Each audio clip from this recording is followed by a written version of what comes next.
Hind Rajab. On January 29, 2024, Layan Hamadeh, 15 years old, was with her mother, father, her 3 siblings, and her cousin in a car. Evacuating from Gaza City in the morning, she called emergency services after her parents and siblings were shot and killed by Israeli tank fire. After a salvo of bullets, Layan went quiet. A few moments later, her 6-year-old cousin, Hind Rajab, picked up the phone. Hind survived, trapped among the bodies. She spoke with emergency dispatchers for hours, begging for help. The Palestinian Red Crescent sent 2 paramedics in an ambulance to reach her. Both the paramedics and Hind were killed. Her body was found weeks later, still sitting in the car. A later investigation by Forensic Architecture found 335 bullet impacts on the vehicle. Audio analysis of a phone call recorded 64 shots, fired in just 6 seconds. The group estimated the tank was between 13 and 23 meters away, making it unlikely the occupants of the car were not visible.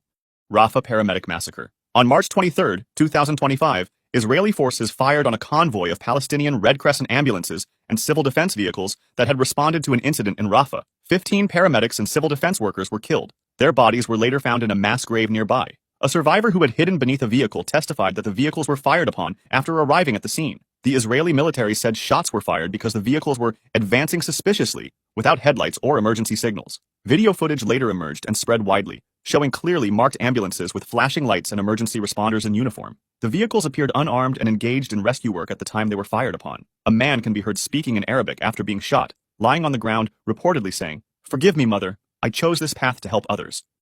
Jabalia refugee camp airstrikes. On October 31, 2023, Israeli airstrikes struck the Jabalia refugee camp in northern Gaza, the largest refugee camp in the territory. The strikes killed at least 126 people and wounded hundreds more. The Israeli military stated the strike targeted a Hamas commander, Ibrahim Biari, and claimed the underground tunnel network beneath the camp amplified the destruction. A second strike hit Jabalia on November 2, 2023, killing dozens more. The camp, home to over 100,000 people, was reduced to rubble across a large section.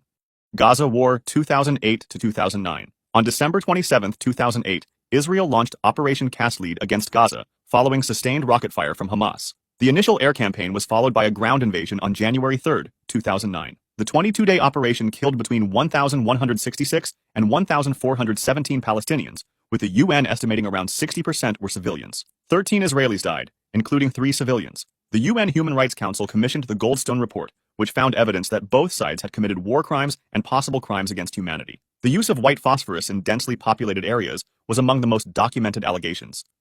Gaza War 2014. Between July and August 2014, Israel launched Operation Protective Edge against Hamas in Gaza. The 51-day operation killed over 2,200 Palestinians, the majority of whom the United Nations identified as civilians. More than 500 of the dead were children. Approximately 18,000 housing units were destroyed, leaving over 100,000 people homeless. Israel lost 67 soldiers and 6 civilians. The UN Human Rights Council commissioned an independent inquiry that found credible evidence of violations of international humanitarian law by both sides, including potential war crimes. Israel rejected the findings.